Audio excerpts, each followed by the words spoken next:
Hello, you wonderful people, and welcome to another episode of SuperFantaFi. This being a show where I talk about TV shows of the supernatural, fantasy, and/or science fictional genre. For today's episode, I'm going to talk about Lazarus, Season 1, Episode 12. A lot of really interesting things went down in this episode, so let's break it down. Well, first and foremost, let's start off with Abel as he goes to visit the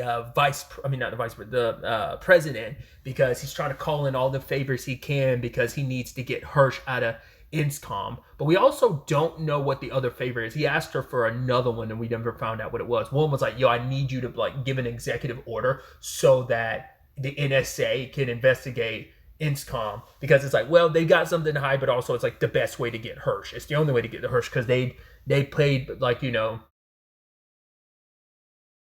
ignorant and do everything they can to get in Abel's way, because they'd be able to kind of dance around it. And obviously there's so little time left on the clock, but either way, we find out the president. I thought that was kind of an interesting conversation when he's talking to the president. She's like, yeah, it was kind of ignorant of me thinking right, just because of who I am and stuff like that I wouldn't be someone that falls victim to all this, because she already has the pattern in her eye from Hapna, because she took the clinical trial before it actually went on market. So she's like, this might be the last thing I'm able to do, so you might as well make it count. So I don't know if that's just the meaning like she had even less time on the clock on the others, or what. Good. But for that pattern to start popping in her eyes, I mean, like, she's right there at the end. So because once again, we don't know when everyone else took it. These are like the first people who took it. So I guess the first wave of people are maybe the clinical trial people versus the people who took it when it first came out. But like everyone else is down to like a couple of days, because that doesn't necessarily mean any of our main characters are going to die. It just means like a good chunk of people are going to die, and who knows? Like, it just depends on when that time frame fully counts down for like other people. But I think her time is like right there at the edge, which is kind of very depressing. But either way, all the while that's happening, we cut back to Axel. He's in the hospital. Luckily, Millie is taking care of him. It's kind of good to have a secret doctor, connect through Leland and stuff like that. But luckily, Axel's alive, and he's having that dream where he's like, yeah, I'm constantly sinking, but then he's like, I'm saved by an angel just before I'm able to reach the afterlife. And he's like, oh, were you the one to save me? She's like, yeah. And talking to Chris, and he's like, oh, you must be my angel. She's like, yeah, right. But they later on had this interesting conversation about, it's going to suck if you die without us being able to contact anyone that you care about, like who you're leaving behind, because they're the ones who have to carry the weight of it. But for Axel, he's like, I don't have anyone. She's like, yeah, right. But he was like, what about you? And she kind of got silent. It's like, well, one of the last people she had left in this world is gone now. She lost her a couple episodes back, so we don't know what her family situation is. Does she have any parents back in Russia? Any family at all in Russia? But it's like, well, to equivalency to them, I am pretty much dead. So anyone that would know I'm still alive is dead, and my family doesn't know I'm alive. If I have any back there, so it's like that version of me is dead anyway in a lot of ways. So it's kind of like maybe there's a part of her that's kind of thinking about it, but it's like, well, it's more trouble than it's worth if I were to reveal like, no, I'm still alive. Who knows if this all passed? Would she and they end up surviving all this? Would she give time to go back to But I'm like I said, it probably like there's no going back. Like, even if it was just to see family or whatever, that's just too much of a thing that it's insurmountable without a massive headache to deal with. That you'd probably be killed as a deserter and stuff like that. So, I mean, granted, they tried to do that before, but now it'd be the Russian government would know that you're alive and you'd be tried and executed. So, it's kind of a big no-no.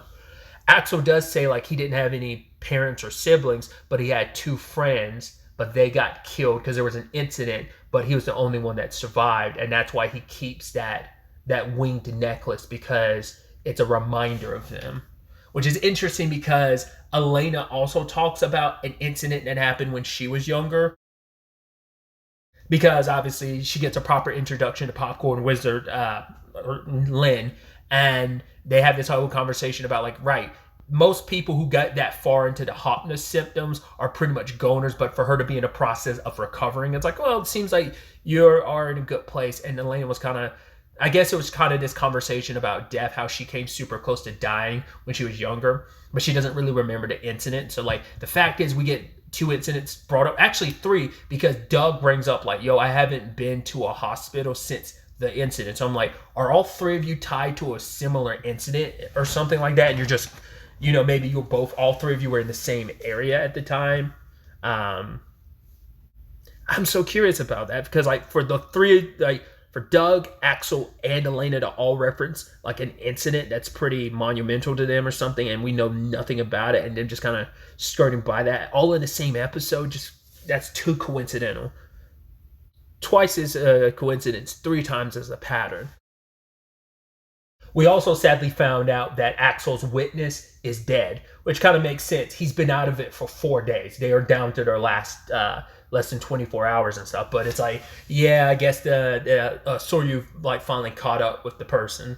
I mean, there's always a chance that he was the first target and then Axel was the last one, but because I'm like, how could you have gotten to the witness in your condition? But it's like you have 4 days even in your weakened condition to do it. But I'm thinking more likely you were probably already dead, and Axel being on his way there would have found him. But it's kind of like, damn. So Axel is literally the only living piece to like that trial that was held in a prison. And speaking of Soryu, there's a conversation between oh god, what's his face?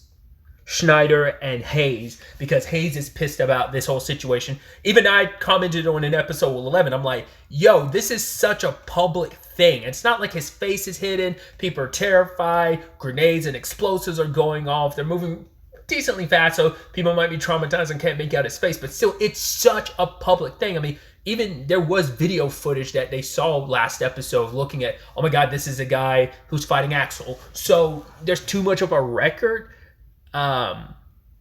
So that did blow up in their face, and Hayes wants to kind of lay it all on Schneider, because he's like, you set this all in motion, you hired an assassin that we don't even really know much about and stuff like that. Schneider's saying is like, right, oh, even Hayes calls him out for like the Pakistan thing of you sent people there to like deal with like Doug and Elena, but it's also like, why are you doing all this? And he's like, it's not just, Lazarus started this because they weren't just looking into finding Skinner. Their other objective was to basically investigate us, Inscom, about the trials, which I'm like, is that the thing? Was that part of Abel's secret objective? I mean, from what we saw, it seemed through and through that it was always just about Skinner, but maybe it's because you're tangentially connected to all this. You thought like maybe you're paranoid and thought they were investigating. I mean, maybe they were, but their objective always was Skinner. At least the Lazarus team will tell you they always looked into Skinner. They were never investigating you until you started kind of like rearing your head, like during that little situation. Was that episode 10 when you kind of was trying to get the Lazarus team split up? That's when you kind of reared your head. So, I don't know. Maybe there's legitimacy, like, no, there was a secret meaning behind Lazarus being put together besides Skinner, but I don't know. But Hayes, like I said, wants to put everything on Schneider's feet. And, shouldn't have done that because Schneider he's in self-preservation mode, and he ends up killing Hayes and makes it seem like, oh my god, he was a traitor, he tried to kill me, but I killed him first, and the men there at the army just believe him. But it's like, why would he lie about something like, but I mean, like, man, you are just quick with it, aren't you? Because it's interesting too, because just at that moment, Abel had called him. I guess Abel, like, they have history, so Abel was probably like going to probably try to talk to him.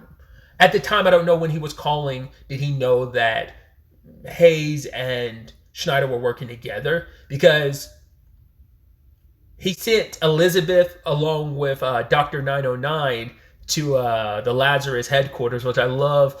Immediately, Leland getting the heebie-jeebies because the 909's like, do I know you? He's like, nope. And he's just like disgusted because his skin's crawling, like, oh yeah, back when I had to get all close to you pretending to be a girl. It's like, yeah. I even love later on Chris shows up being like, ugh. And he just kind of looks at Chris. They don't even have the conversation, but it's like he still doesn't recognize them. So, but yeah, he's helping them. Like, initially they were looking for Soryu, but then they caught that footage of Hayes and Schneider talking to HQ, which now they're like, all right, rather than focusing on Soryu, let's find everything we can about HQ, which before Hayes died, HQ called them, and then he was acting weird. He's just like, I'm going to kill that guy. You had me going after one of the survivors, that being Axel, and just then the whole him passing out, well, falling down and being like, who am I? I'm like, what the fuck is going on with that guy? I feel so stupid for not realizing it until they pointed out that Chris looks at the video footage of HQ. It's like, yo, that's the guy that went after Axel. And it's like, yes, he is Soryu. I was like, I did not even realize that. Funny enough, HQ is my thumbnail for episode 10. Soryu is my thumbnail for episode 11. But I still would have never correlated it together. I feel like such an idiot. I mean, it's almost like that Superman thing of like, you don't just put on glasses, you kind of change your whole persona. Obviously, you style your hair a little differently. It can make a difference. That's a prime example of kind of like, oh, the Superman thing can work, even though people see it as like the classic comic book thing of like, oh, that's a stupid disguise. Even I was younger, but once again, there's a lot more to the whole glasses thing, how Clark carries himself to, differentiate himself from Superman. Either way, my point with that whole thing is I just did not see that coming, and it turns out he has dissociative personality disorder. So like, interesting. And I guess like what that Hundun thing, like whatever, because Elizabeth knows what it is the moment they bring it up, and it's like the Hundun program. So I'm wondering if that's like, it seems like it was a government orientated, like maybe assassin program, like the best of the best, and maybe he's the one that kind of went crazy and went off the, like, he disappeared after everything went down. Maybe that's how that is. I don't know.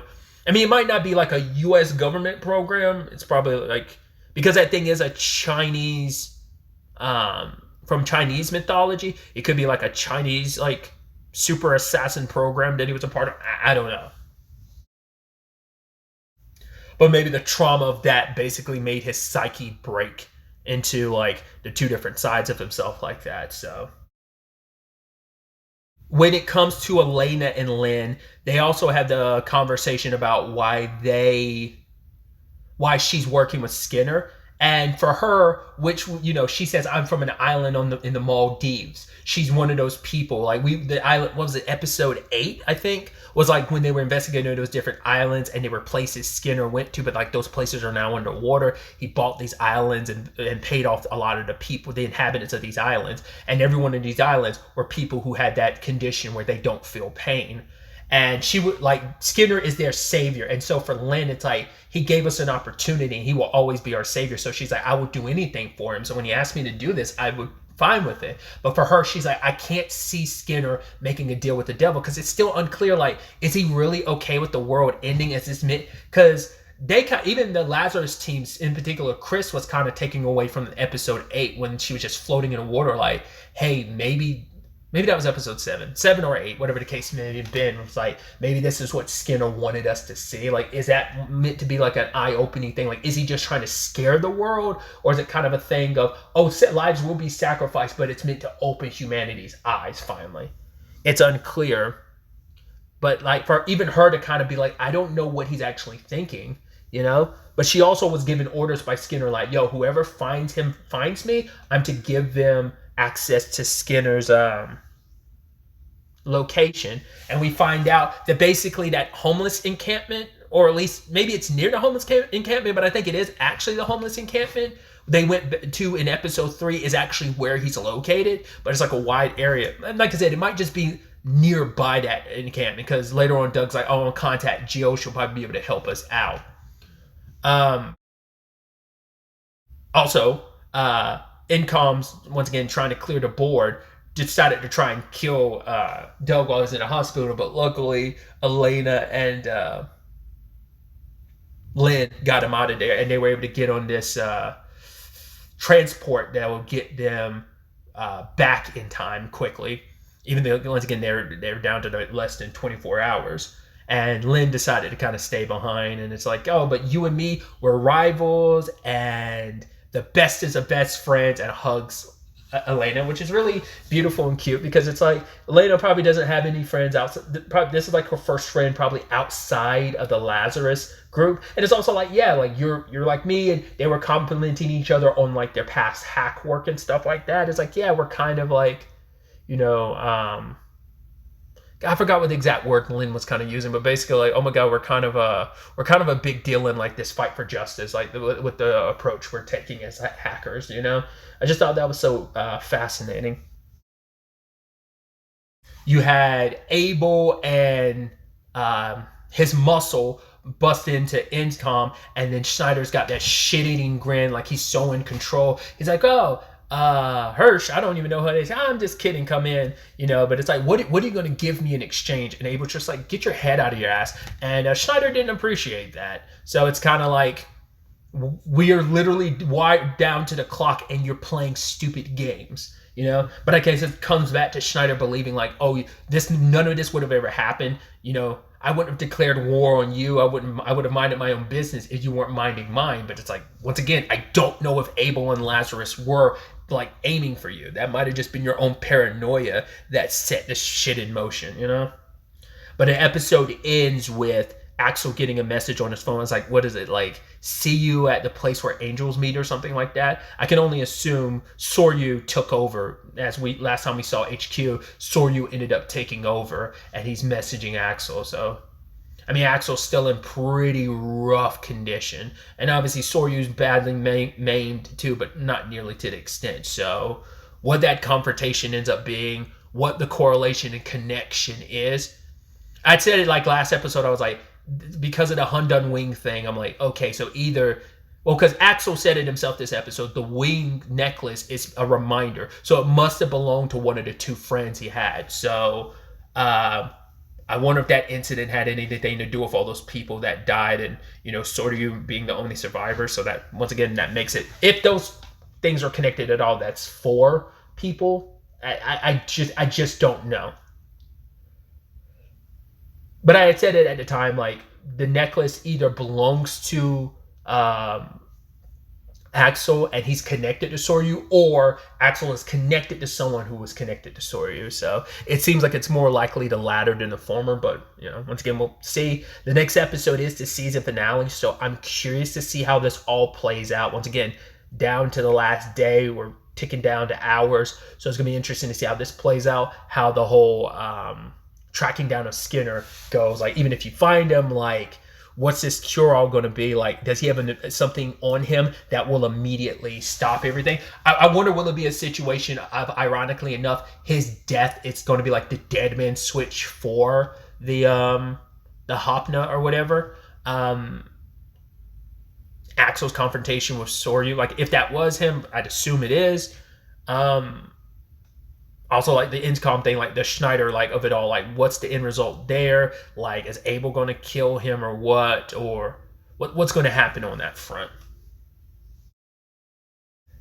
A lot of questions. It's going to be interesting to see what those answers end up being. But really, that's all I wanted to talk about. Till the next time we meet, be happy, be safe, live life to the fullest, and enjoy it. Good day and goodbye.